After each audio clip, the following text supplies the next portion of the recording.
ចាប់តាំងពីពាក់កណ្ដាលសតវត្សទី15អាណាចក្រខ្មែរដែលធ្លាប់តែជាមហាអំណាចដ៏ធំមួយនៅក្នុងតំបន់អាស៊ីអាគ្នេយ៍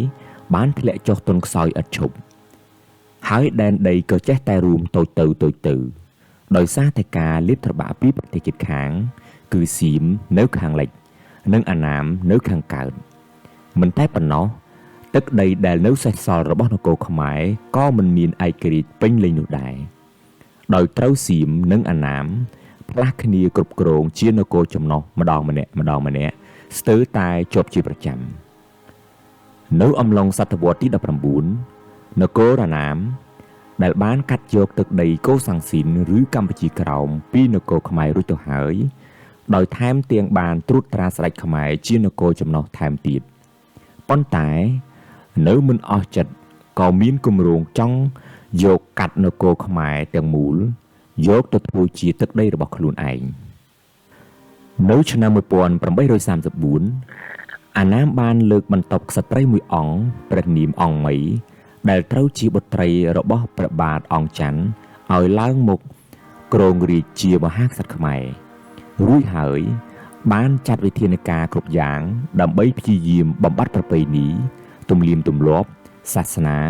និងរបៀបរបបគ្រប់គ្រងរដ្ឋបាលពីបុរាណរបស់នគរខ្មែរខេត្តរបស់ខ្មែរដែលមាន56ត្រូវបានកាត់បន្ថយមកនៅត្រឹម33ខេត្តហើយត្រូវបដូរឈ្មោះ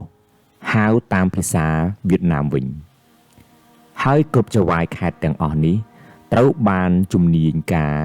វៀតណាមម្នាក់មកត្រួតពីលើដោយទ្រាំមិនបាននឹងទង្វើនេះប្រជារាស្ត្រខ្មែរក៏បាននាំគ្នាងើបឡើងបោះបោ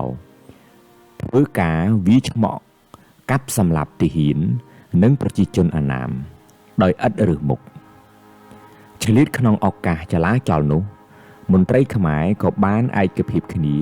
ទៅសុំអន្តរាគមន៍ពីសៀមឲ្យមកជួយវាយបណ្ដេញអាណាមនិងលើកអ្នកអង្គម្ចាស់អង្គឌួងដែលមានការស្រឡាញ់ចូលចិត្តពីរាស្ត្រឲ្យឡើងសោយរាជ្យជំនួសអង្គមីក្រោយពីបានធ្វើសង្គ្រាមនឹងគ្នាអស់ជាច្រើនឆ្នាំនៅឆ្នាំ1845នគរខ្មែរសៀមនិងអាណាមបានចរចាគ្នាបញ្ចប់សង្គ្រាមហើយទាំងសៀមនិងអាណាម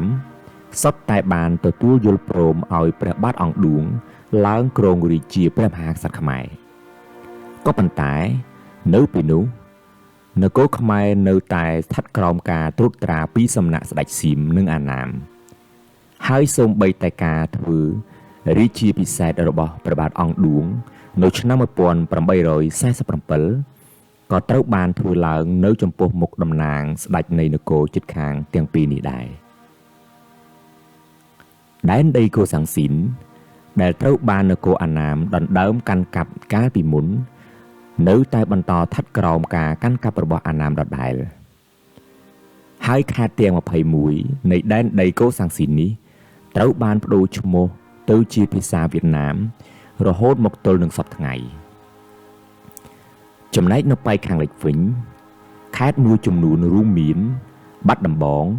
សៀមរាបមង្គលបុរីស៊ីសផុនដែលត្រូវសៀមដណ្ដើមយកទៅកាន់កាប់ពីមុនមកក៏បន្តស្ថិតក្រោមការកាន់កាប់របស់សៀមជាបន្តទៀតលើសពីនេះទៅទៀតសៀមបានបង្ខំឲ្យព្រះបាទអង្គឌួងចុះកិច្ចព្រមព្រៀងទទួលស្គាល់ការកាត់ខេត្តពីរទៀតឲ្យទៅសៀមគឺខេត្តមលូព្រៃនិងទន្លេរពៅក្រោយពីបានឡើងគ្រងរាជ្យព្រះបាទអង្គឌួងទ្រង់យល់ច្បាស់ក្នុងចិត្តថាទាំងនគរសៀមនិងនគរអាណាមសុទ្ធតែនាំគ្នាបន្តចិញ្ចឹមចិត្តចង់លាបត្របាក់យកនគរខ្មែរហើយដោយបារម្ភថានៅក្រោយពេលព្រះអង្គសោយទីវង្គតទៅ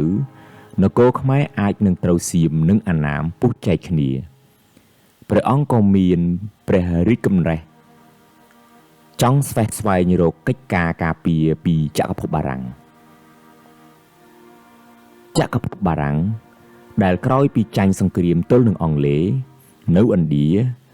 បានចាប់ផ្ដើមងាកមកផ្ដោតលើការពង្រីកដែនដីអាណានិគមនៅក្នុងតំបន់ឥណ្ឌូចិន នៅឆ្នាំ1853ព្រះបាទអង្គឌួងបានផ្ញើរាជសារមួយច្បាប់ដោយមានភ្ជាប់ជាមួយនឹងអំណោយយ៉ាងច្រើនផងទៅកាន់អធិរាជណាប៉ូឡេអុងទី3ដែលត្រូវជាក្មួយរបស់ណាប៉ូឡេអុងបូណាផាតដើម្បីស្នើសុំចងភ្ជាប់សម្ព័ន្ធមិត្តជាមួយចក្រភពបារាំង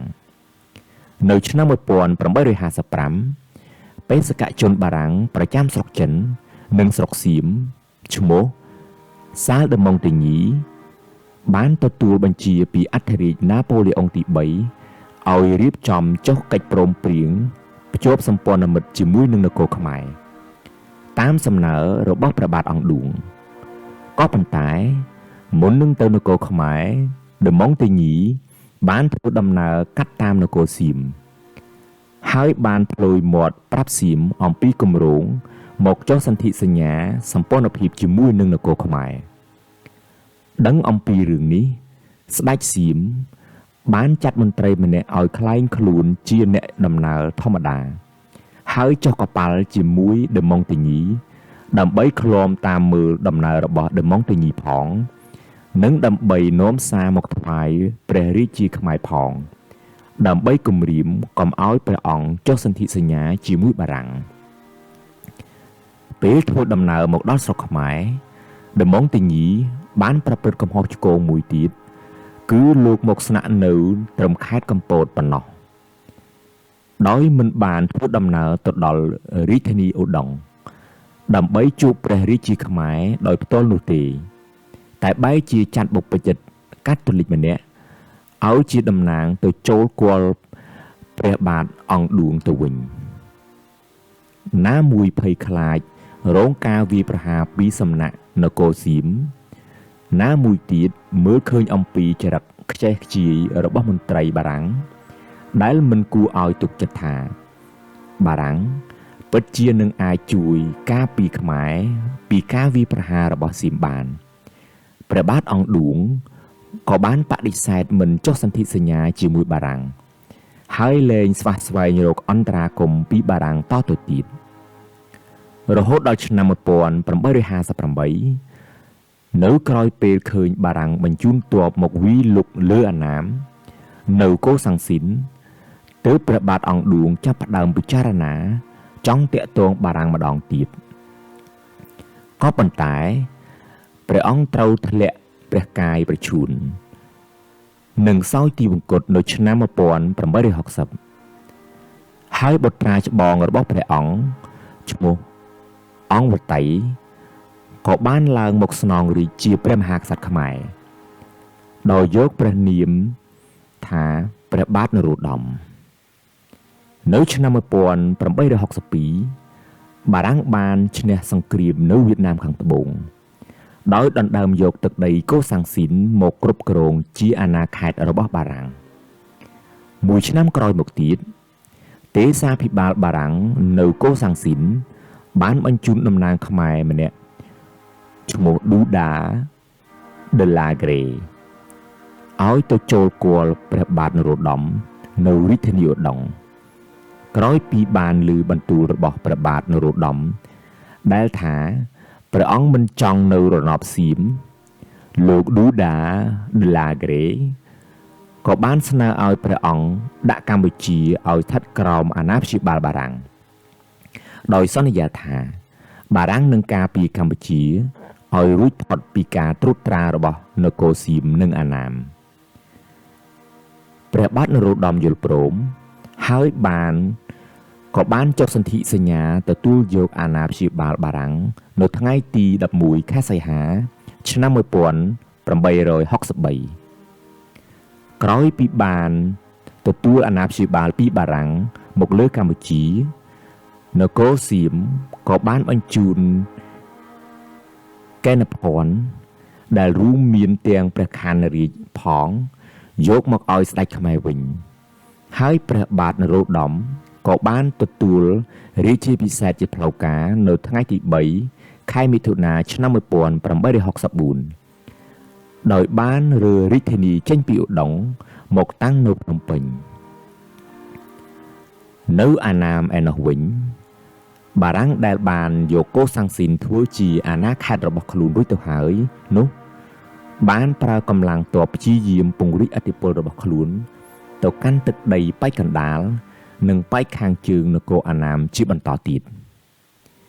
នៅទីបំផុតនៅឆ្នាំ1884បារាំងបានយកនគរអាណាមទាំងមូលយកមកដាក់ក្រោមអាណាព្យាបាលបារាំងគឺទាំងភូមិភាគកណ្ដាលដែលគេហៅថាអាណាមនិងភូមិភាគខាងជើងជាប់ព្រំដែនចិនដែលគេហៅថាតុងកឹងនៅឆ្នាំដដែលនោះគឺនៅយប់ថ្ងៃទី24ខែមិថុនាឆ្នាំ1884នៅកម្ពុជាបារាំងបានបង្ខំឲ្យព្រះបាទនរោត្តមឡាយប្រហោះលេខាលើអនុសញ្ញាថ្មីមួយទៀតដើម្បីប្រគល់រាជកិច្ចការផ្ទៃក្នុងនគរខ្មែរទាំងអស់ទៅឲ្យបារាំងជាអ្នកគ្រប់គ្រងបន្ថែមពីលើវិស័យការពារជាតិនិងកិច្ចការបរទេសដែលបានព្រមព្រៀងគ្នាក្នុងសន្ធិសញ្ញាឆ្នាំ1863ការបោះបោប្រឆាំងនឹងបារាំងក៏បានចាប់ផ្ទុះឡើងចាប់ពីចុងឆ្នាំ1884រហូតដល់ដើមឆ្នាំ1887ក្រោយពីមានការបោះបោនេះបារាំងក៏បានប្រគល់អំណាចខ្លះៗទៅឲ្យព្រះរាជាខ្មែរវិញព្រមទាំងបានចាត់ចែងឲ្យមានគណៈរដ្ឋមន្ត្រីព្រមទាំងរដ្ឋបាលសាធារណៈខ្មែរឡើងក៏ប៉ុន្តែរេស៊ីដង់ជាន់ខ្ពស់បារាំងព្រមទាំងរេស៊ីដង់បារាំងនៅតាមខេត្តចំនួន4គឺកំពតកំពង់ធំក្រចេះនិងពោធិ៍សាត់នៅតែមានអំណាចច្រើនក្នុងកិច្ចការរដ្ឋបាលរបស់ខ្មែរ